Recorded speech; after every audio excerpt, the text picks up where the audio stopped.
Samsung Neo QLED for 2021. This is the QN85 in a 55-inch model. I think it's the only one I've not done as yet.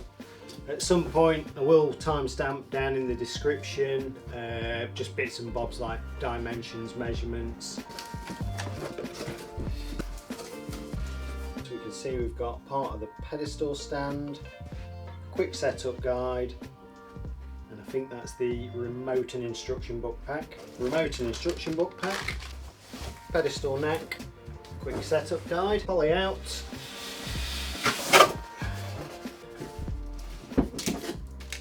metal pedestal base,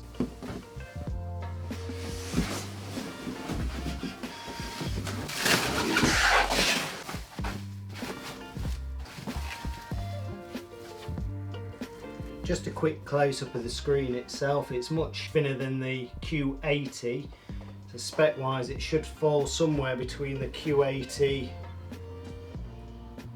and the QN90 or QN94 and 95.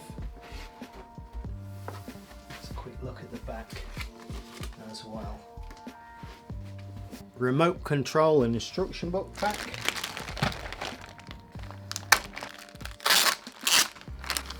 Smart remote, standard remote, we'll get close-ups of those to follow. CI card slot reader, UK figure 8 mains lead, right angled input, AAA batteries for the standard remote. Safety regulations, POS about sound bars, quick guide to the smart remote, limited user manual, it's just a page really, e-manual is built into the TV itself. Right, power on and off, voice command button, other inputs button, whether it be channel numbers or the coloured buttons, multi-view, left, right, up, down, cursors and enter, back button, home button, play and pause, press play and pause, you get rewind and fast forward there, volume rocks up and down and in for mute, channels rock up and down and in for guide, quickfire Netflix, Prime Video and Samsung TV Plus. We can just see there we've got USB Type-C input as well, so if it needs fully charging we can just hook it up to a phone charger, charge it up. Pretty cool solar cell on the back, so if we leave it face down it should stay charged or even top up the battery inside. Now onto the standard remote that we get here in the UK. We've got power on and off at the top, source or input button, channel numbers, no teletext here in the UK on these though, pre-channel back to the previous channel, volume up and down, channels up and down, mute, channel list, Netflix, Prime, Samsung TV Plus, home button, guide, up, down, left, right, cursor arrows and enter, return to go backwards step by step or exit all the way out, coloured buttons for apps or whatever services use them, shortcut to settings, info for the info bar, audio description and subtitles, play, stop, pause, fast forward and rewind buttons for media playback or apps. Flip it over, AAA batteries into the back there. Quick look at the quick setup guide, so we can see we've got the list of inputs on the television there and the contents included. Shows us there 2EU to put it on a large flat surface indicating bigger than the screen. I use the box and the polythene sheet. And moving on, the pedestal neck there with a cable cover, assembling it onto that base, laying it down, attaching it to the television, which I shall do next. 2EU to lift it up, don't squeeze the screen, you could crack it. And guiding the cables down that pedestal neck and out, then put the cable cover back on, obviously plugging it in, turning it on, and we've got dimensions there, what they relate to and what the dimensions are as well for the 55 and 65 QN8. Attaching our VESA wall mounts, but does go on the slim fit bracket this model as well. I've done a video, I'll pop it in the link, so you can put it on a slim fit bracket or you can attach the normal standard VESA arms. And again, the VESA mount, so 200 square on the 55 or 400 by 300 on the 65 model, recommends 11 to 13 millimeter bolts in M8. And quickly there, just a variation on packaging for the 55, lifting it out of the box, or the 65, lifting the box off. Moving on to the pedestal stand. You can see instantly we've got two screw packs attached there. just M4 14mm screws. That's the neck. It's got that cable guide on the back. We'll have a look at that as well close up. Next we've got the actual metal base here, similar to the Q80. Nice bit of powder coated mild steel with a light silver finish. Rubber feet on the bottom so it grips and doesn't scratch your table, whatever surface you put it on. Also we can see there's 4 M4 threaded holes there and a little hook there to locate on that pedestal neck. Just see that hook locates into there. Got 4 of those through holes. Drop our 4 screws into those through holes. Quickly wind those in.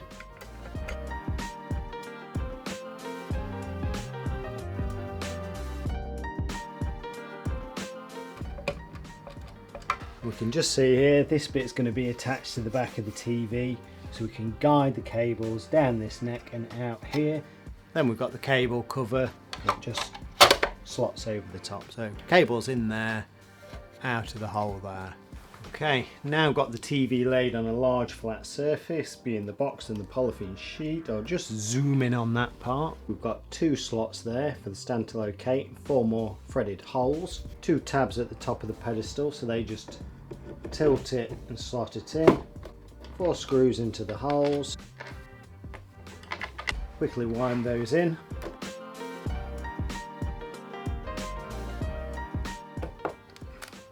Well, nice and solid.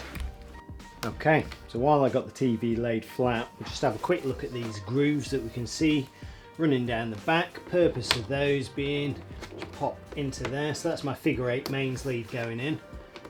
And the cable can just tuck into that groove and down the back of the pedestal there. And again this side, just a HDMI for example, into the socket, pick the appropriate groove for it to squeeze into.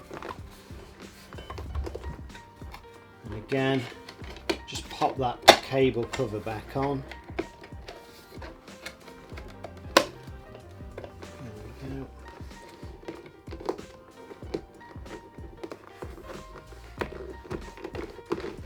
So just to keep the cables tidy and neatly out the back. So if you do look at the TV, or if the TV is visible from the back, it's nice and tidy there as well. Quick close-up of the connections. We can see there we've got the terrestrial aerial input, twin sat for watch and record, hardwired internet, HDMI 1, 2, 3 and 4. HDMI 3 is enhanced audio return channel, digital optical audio input, 2 times USBs there, so half amp USB at the top and a 1 amp USB indicated for hard drive, so recording from either FreeSat or your aerial input.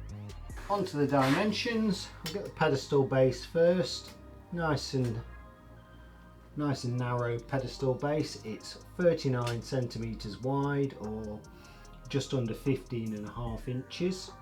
Depth from the furthest point back to the front about 25.5 centimeters or 10 inches. Whatever it stood on to the bottom of the TV, about 65 millimeters, just over 2.5 inches. To the top, 76.5 centimeters, just under 30.25 inches. Width across the top, this is the 55-inch model, 122.5 centimeters, about 48.25 inch. Looking at the back, we've got 200mm by 200mm square visa.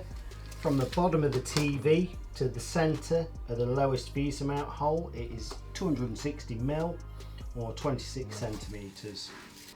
I've actually now mounted it on a wall. I'll put it on a separate video if and when I get round to it. I'll drop a card somewhere. So time to say peely peely.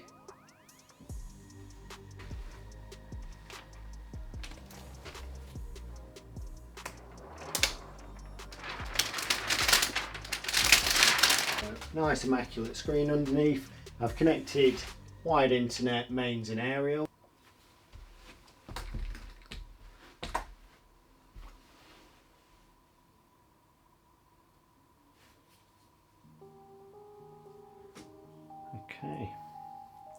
Experience the extraordinary with your Samsung screen. So the remote should start pairing, he says.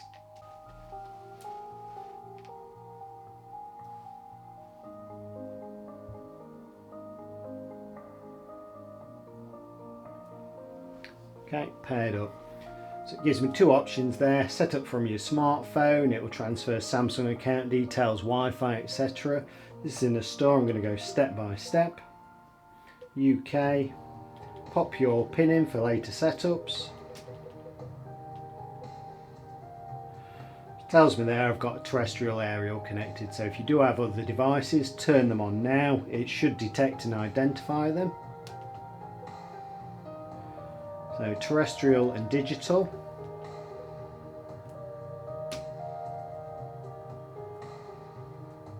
And it should have wired internet, which it's not picked up, so I'll quickly pop in the Wi-Fi code.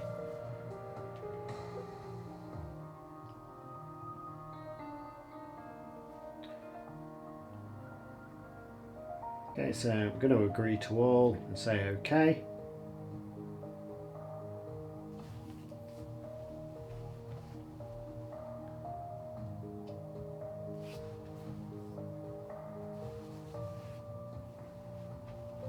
Install the latest software. I'll say now and we'll come back when it's done. Okay, back in the room. So if you've got a Samsung account, you can log in here. I'm going to skip for now.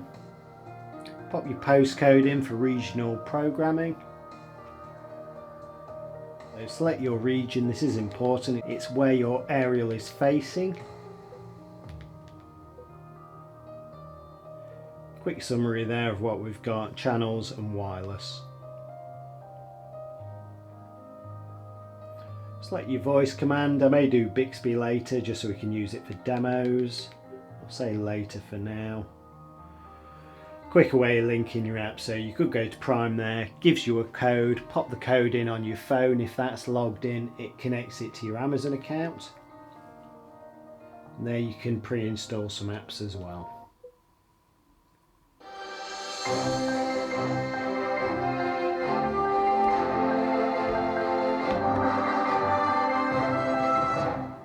Start watching TV. I think. Okay there, so a quick message there about brightness optimization in the top right. It will adjust its brightness automatically depending on the ambient light of the room.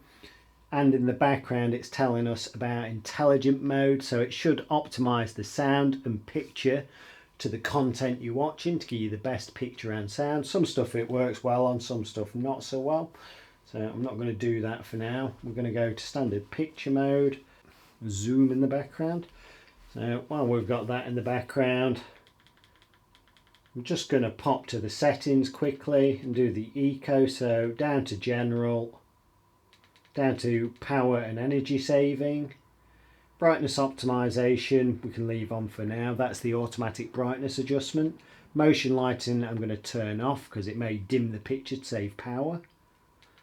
Screensaver, I suppose I can leave that on. Auto power off I'm going to leave off because I'll turn it off when I want to. That's the inactivity auto standby. And actually for the demo, normally at home I leave the brightness optimization on, but for the demo I'm going to turn that off as well. So while I've got the zoom feed in the background, I'm going to try out the retail demo. So I'll press the home button, across to settings, down to general, system manager and retail mode.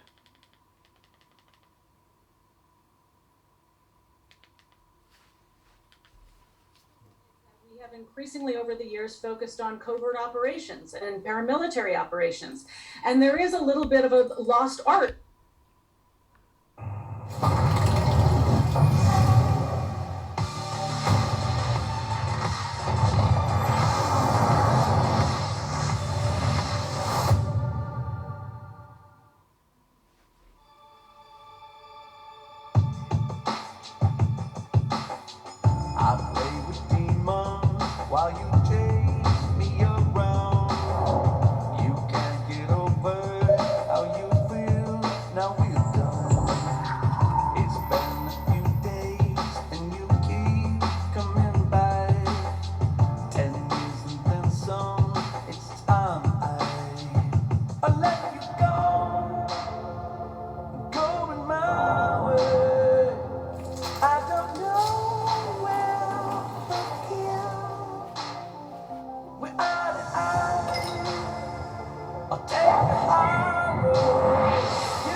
Pretty cool. So I'm just going to skip out of that again. 4,000 here, many with big ambitions. Just going to take it off retail mode because we can see how bright it is. I like very much.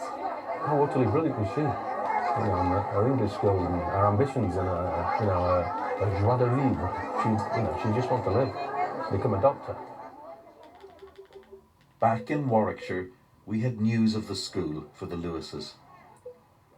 When a BBC reporter visited this week, he found only girls up to the age of 12 also were allowed to attend. Those power settings would have reverted, so just do those again. It's a ludicrous state of affairs.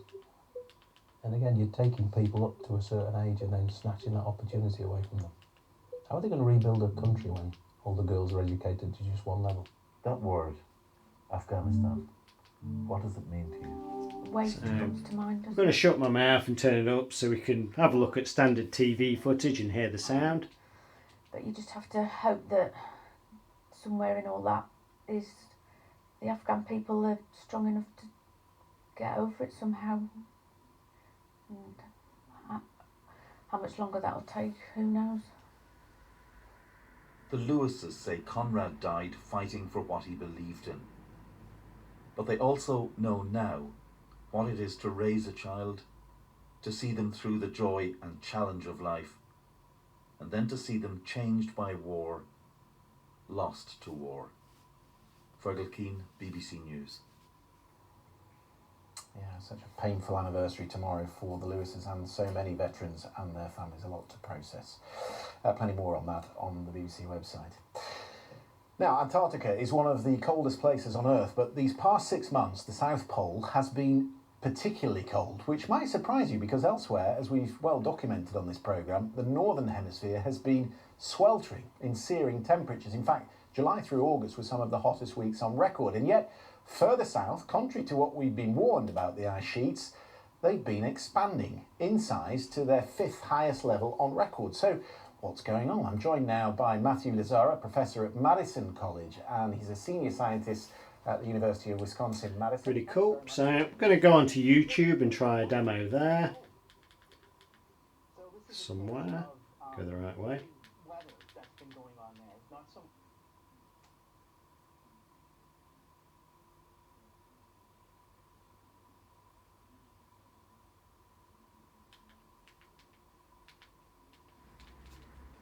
Okay, so I'm going to try a next-gen game trailer. So I will say credit to Ubisoft because it's their content, but I just want to see it to demo the TV.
pretty cool. So again, credit to Ubisoft for that demo there. Just going to go back to live TV.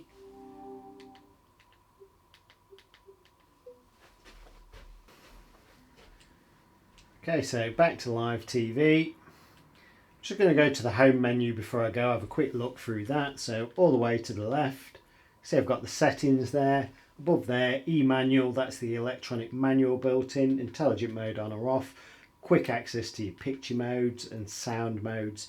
Sound output as well, you can flick that to just optical if you want, and subtitles, or I guess audio descriptions there. If you are using a separate source, I use a Skybox Home, I permanently have game mode on mine because I don't like any sort of picture processing, so that way I get pure picture.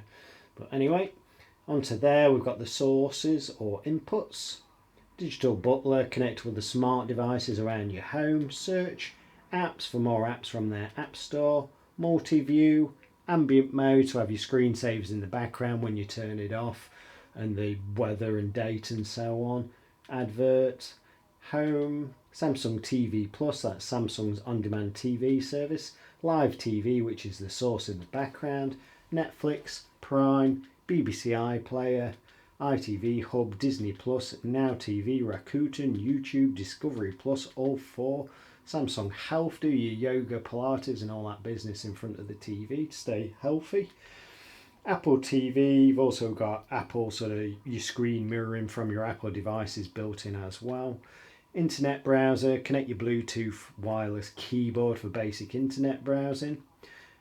Google, Alexa and Mi5.